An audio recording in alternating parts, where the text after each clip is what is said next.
On today's program, we show you how Bible prophecy was fulfilled, sadly, in the Holocaust, but also in the restoration of Israel. Stay tuned for Zola Levitt Presents.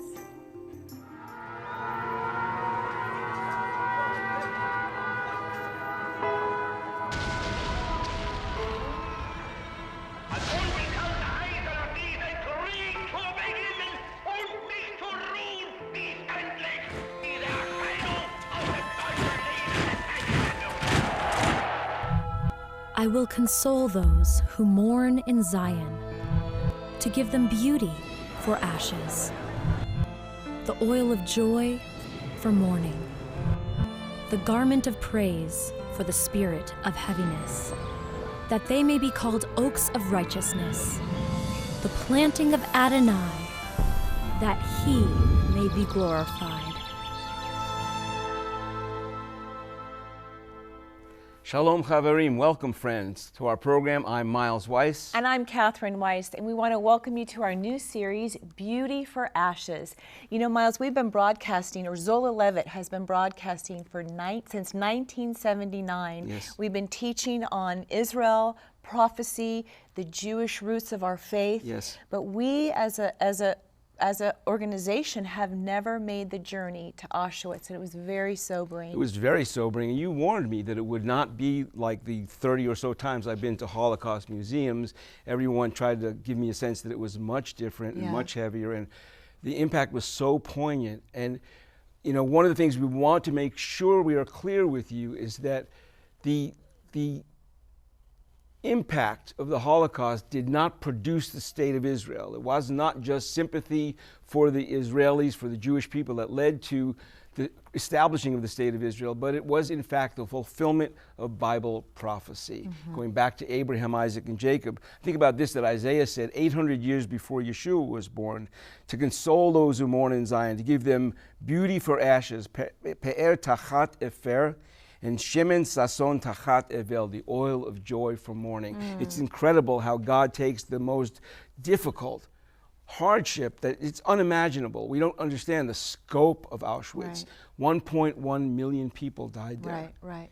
And he takes that and yet turns that evil to good, because Israel is now a blessing to the whole earth. Absolutely. Well, God is not the author of evil by any means. But let's go now and hear more from Miles in Poland.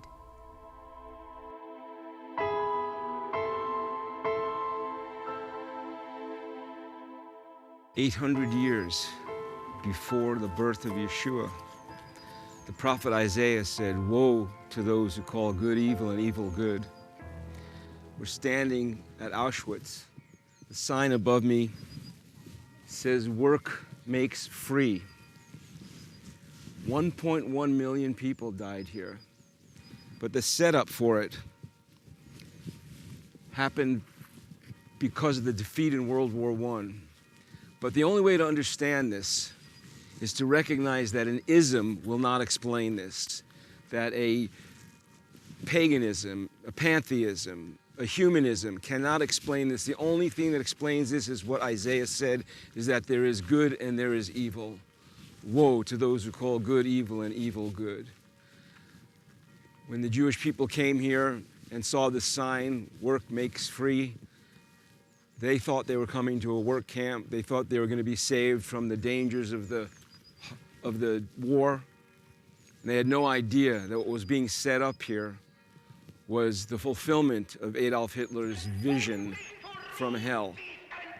His vision was in the guise of Christianity, because in 1925, he wrote Mein Kampf, My Struggle, in which he said that his work of fighting against the Jews was his work for the Lord.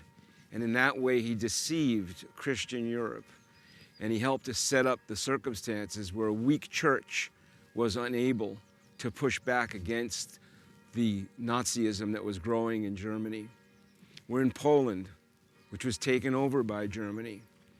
And in 1933, Hitler was elected by governmental rule. There was no violent takeover per se. It was a rule that was done by election, so be careful who you vote for.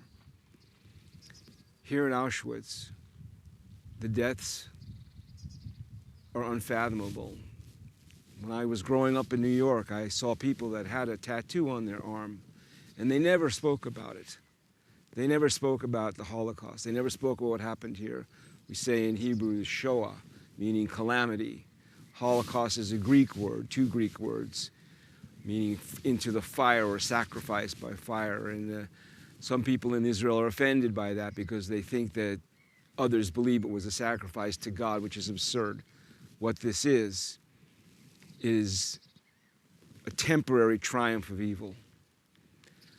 But as we'll find out in this series, good will come from it because of a good God and the redemption that comes through the reborn state of Israel.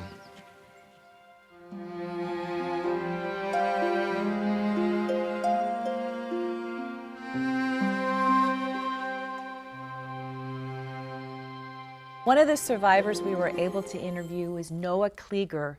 He was born in France in 1926. He fought with the resistance against the Nazi takeover, and he's also a survivor of Auschwitz. Miles and I had the privilege of being in his home in Israel, so let's go now and hear more of his story. My father was an intellectualist, 3 doctorates. He was a writer and he was a journalist. And I wanted to become a journalist because my father was one. I'm one of the few kids, I think, that became exactly what they wanted to become. Mm-hmm. Usually it's not the same. But for me, it was true. I became a journalist at the age of 10, by the way, in school. I already had a paper. I had a weekly, 4 pages that I did myself. I wrote it by hand, of course. But there was everything in it, even gossip, everything. And, well, anyhow, my father knew that there would be a world war. Really? Because when Hitler was elected Chancellor of Germany, which is Prime Minister in fact, and then he became special rights. This is 1933? In 1933. Yeah. He became special rights voted by the, then it was called the Reichstag, today it's called the Bundestag, the parliament. Mm-hmm. My father did understand that he would not be satisfied to rule over Germany, that he would want to rule over more. So there would be a war. And how old were you when the war came? When the war came, I was 13 when the war broke out. Mm. The war broke out in September 1939. Yes. So we wanted to leave Europe, but so 350,000 other Jews who wanted to leave Europe and couldn't leave Europe because no country was ready to receive, to absorb, yes, to accept Jews. Yeah. Not even the United States. I know. With the Conference of Evian, that's in July 1938. Mm-hmm. Mr. Klieger is referring to the Evian Conference that was convened by Franklin Delano Roosevelt in 1938.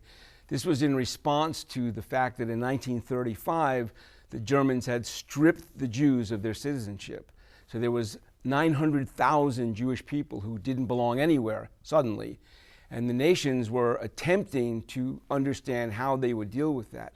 Unfortunately, what it led to was things like the ship, the St. Louis, which came to Cuba, came to Canada, came to America, and was refused and went back to Germany where most of the inhabitants of the ship perished. The fact is that the nations were not really on board with saving the Jewish people. Quite the contrary. Britain and America colluded with each other that if the Brits would not force the Jews to go to Palestine, then the Americans would not take them in. And this became an incredible coup for Hitler. It became a propaganda tool for him to say, see, even the nations don't want these criminals, that is, these Jewish people. We were stuck in Belgium under the rule of the Germans, and then it became the Yellow Star, and after 8 o'clock you could not be in the streets anymore. Curfew. And you were kicked out of schools and of jobs, etc., etc. And it took years. My father joined the underground. It was called the Brigade Blanche, the White Brigade. It's similar to the French Resistance. And I became a runner. I was 14 years, messenger. 50 years with a bicycle. I brought messages and money from one to the other. So how did you get from being a runner and being in the underground in that way to getting captured and going to the next step? What happened?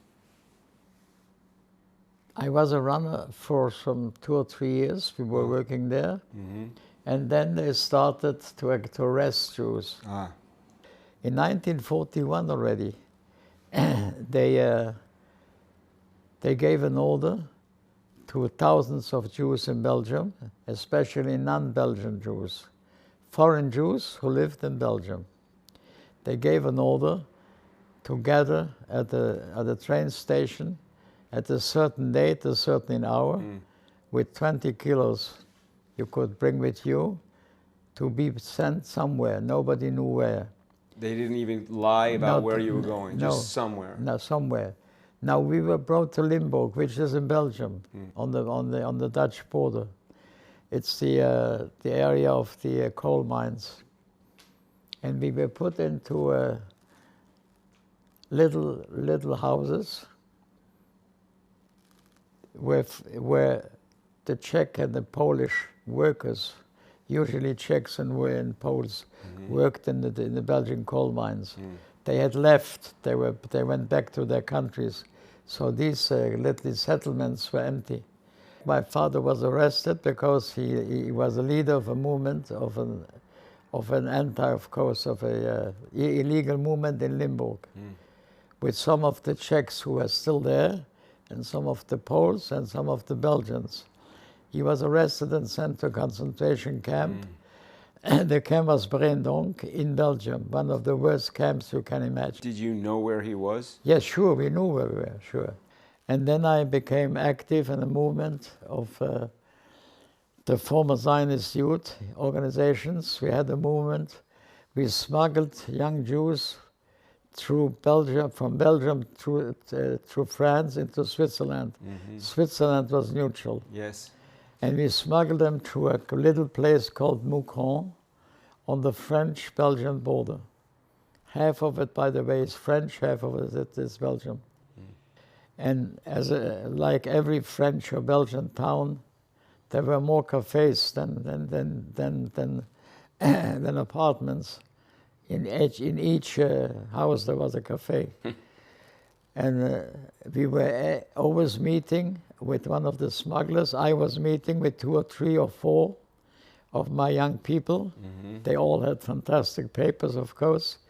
We were meeting in one of the cafes.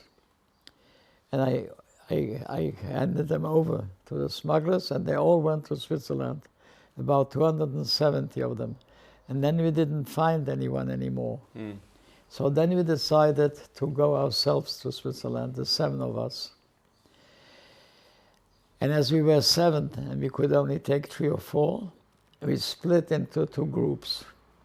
Thursday we were sitting, Laura, the other girl, and one of the young fellows, and me, we were sitting in a cafe waiting for the smuggler. Yes. In come 3 Gestapo people. And they controlled all the papers, and our papers were fantastic. And everything was fun, but then by logic, by sheer logic.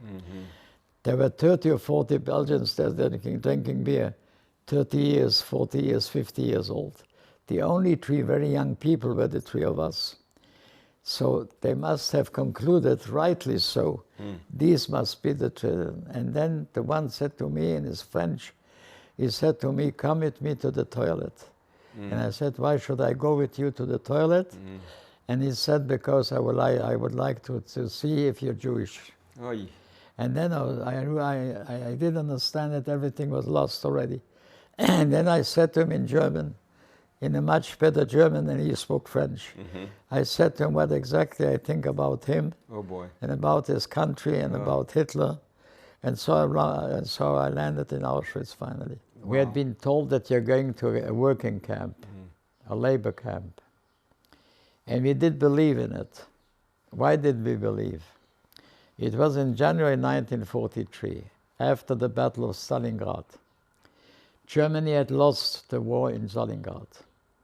Germany could not win this war anymore after Stalingrad, and we were convinced that the war would end within a few months, and we would be free after a few months, a working camp, big deal.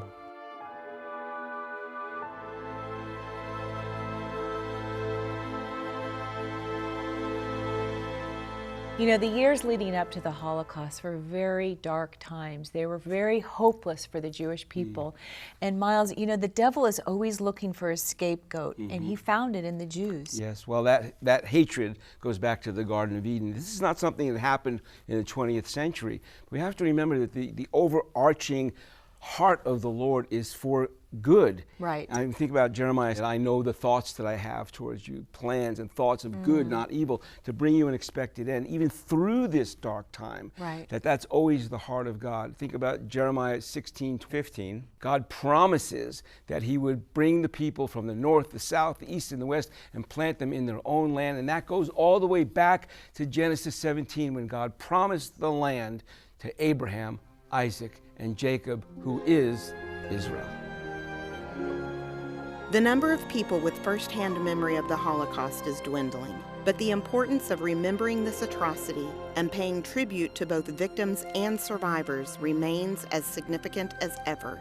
We ask your help in assisting survivors with the love and support they desperately need. Your contribution to Zola Levitt Ministries will help provide assisted living for those who have suffered enough. Please earmark your contribution for Holocaust survivors.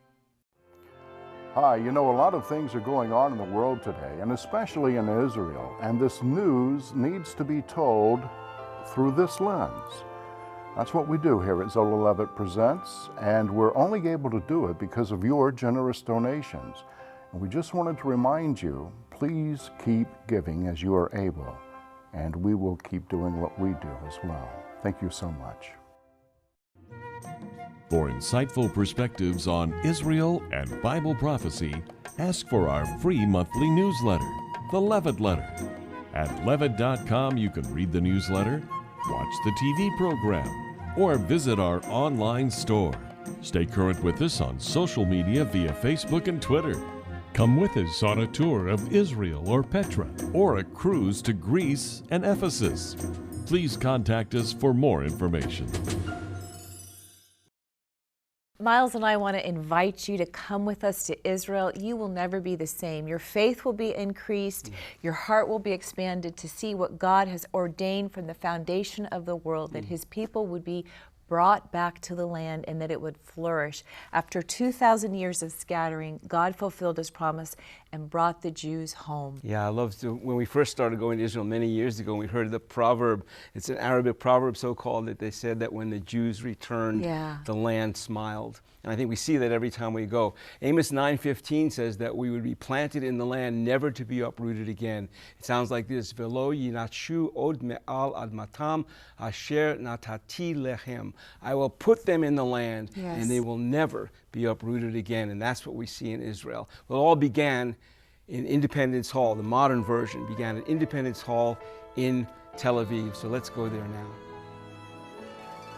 The time had come. The players were in place, and the historical change was about to take place. It's hard to believe that from this humble room in this small beginning, that God is about to pour out of his Spirit directly from his word, answering his own question: who has heard of such a thing? Who has seen such things? Can a land be born in one day? Can a nation be brought forth at once? For as soon as Zion was in labor, she gave birth her children. Will I bring to the moment of birth and not give delivery, says Adonai? Will I who cause delivery shut up the womb, says your God? Rejoice with Jerusalem and be glad with her, all you who love her. This is that time. Months before, the Dead Sea Scrolls were found as a birthday present, signing off on the historical basis of the biblical mandate for the land. In fact, that very passage from Isaiah was found out in the desert, proclaiming that God was about to do something enormous here. And the players, the major luminaries who had been working behind the scenes to make this happen were all here in one place. It had never happened before. David Ben-Gurion, David, who would become David, the son of the lion, Ben-Gurion, was here to establish and to proclaim to the nations that, in fact, it is time for Israel to be a state. Chaim Weizmann, the first president, the one who invented the TNT, the acetone that helped win the First World War, was a great gift to the Western powers, was here as well. Golda Meir, who had a troubled marriage but became one who gave herself to politics, raised 2 sons, gave herself to politics, became one of the most significant fundraisers for the state of Israel. In fact, at the time of the 1948 war, when trouble was all around us, she went to America and raised millions of dollars, $50 million, when they expected just a few. And that contribution helped them to buy the weapons that were needed to fight in the 1948 war. All the configurations were coming together. It was a miracle. For the first time in Jewish history, we're seeing something greater than the old adage of 2 Jews, 3 opinions. While there was conflict and there was discussion, what we were also seeing is a desire that finally it was time for this country to become a land of its own and to take its rightful place among the nations of the world. Harry Truman, the American president, actually called himself Cyrus, recognizing that he was playing a similar role in calling forth this nation that the ancient leader Cyrus did in the time of Ezra, in the time of Nehemiah, in the time of Nebuchadnezzar, bringing this land to pass. And Truman was living that life now. We're seeing for the first time the forces of goodness surrounding the Jewish people. And for the first time in history, the possibility of a reborn state of Israel after 2,000 years of wandering, after 4,000 years of promise, after 3,000 years of David buying Jerusalem. We're about to see a legitimate, modern state of Israel, and it's being proclaimed right here in Independence Hall in Tel Aviv. It's an honor to be here. It's a thrill to be here and to hear the echoes of those that said yes and amen to the birth of this state.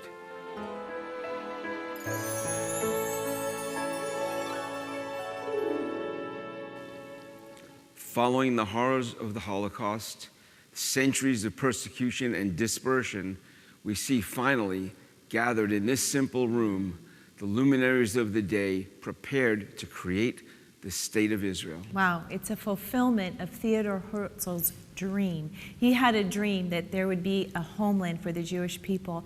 First, he tried to assimilate in Europe, and he thought that that would be the cure for the people. They would get baptized maybe, but no, once he saw persecution coming and coming in such a heated moment, he decided that the only hope for the Jewish people was to have their own homeland.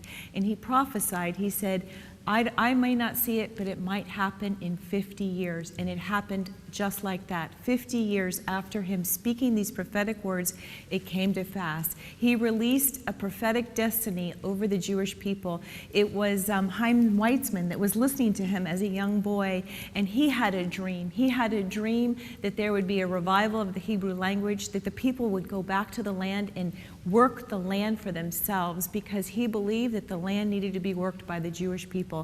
And it was also so many other people that was learning from Theodor Herzl, and yet God was also breathing upon them to come and take their place in the stage of history. I think about Eliezer ben Yehuda, who rediscovered, reinvented, recalculated the Hebrew language from the ancient language and brought it into a useful modern language, and now became the language of the day. Yeah. And this is how the story ended on this day.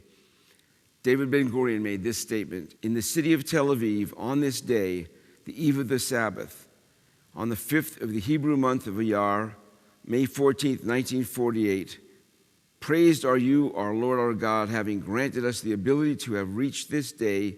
HaTikva, Ben-Gurion concludes, we have established the state of Israel. This meeting is adjourned. There was dancing in the street, there was celebration, but Ben-Gurion knew that there would also be a war at hand. And so he was solemn, but the rest of the people rejoiced for that moment.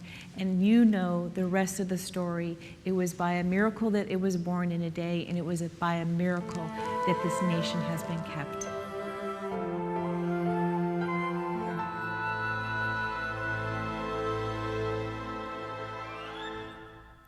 Israel's national anthem is Hatikva, the hope. And how appropriate that is. Without hope, they hoped, Miles. They prayed, they believed God, even in the darkest of dark times. The Jewish people would pray, someday we'll return to Israel, someday we will be restored, someday we'll be brought back. You know, the devil had a plan to derail God's purpose and to derail the hearts of the Jewish people. But faith and hope abide. Yes. I think about every year at Passover saying, Lishana Haba'a B'Yerushalayim, next year in Jerusalem, next year in Jerusalem, for thousands of years. And then for 2,000 years since Yeshua, the scattering and the hopelessness that could bring, yet always there was the hope. Now we believe that within the hope of the land and the hope of the restoration, there's the greater hope of Messiah. But I just wanted to review the lyrics from Hatikva, from the hope, the Jewish Israeli national anthem. Listen to what this says. As long as the Jewish spirit is yearning deep in the heart with eyes turned toward the east, then our hope, the 2,000-year-old hope, will not be lost, to be a free people in our land, the land of Zion and Jerusalem.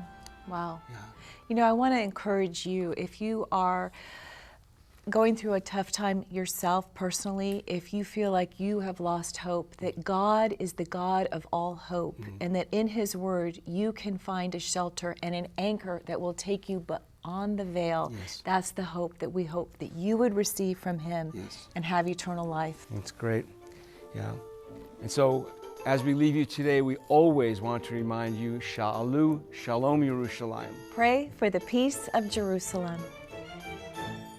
Our monthly newsletter, The Levitt Letter, is free and full of insightful articles and news commentary from a messianic perspective. Visit Levitt.com to find our newsletter, along with current and past programs, our television schedule, and much more. Don't forget to order this week's resource by calling 1-800-WONDERS, or you can purchase it from our catalog at Levitt.com. Your donations to Zola Levitt Ministries help these organizations bless Israel. Please remember, Zola Levitt Ministries depends on tax-deductible donations from viewers like you.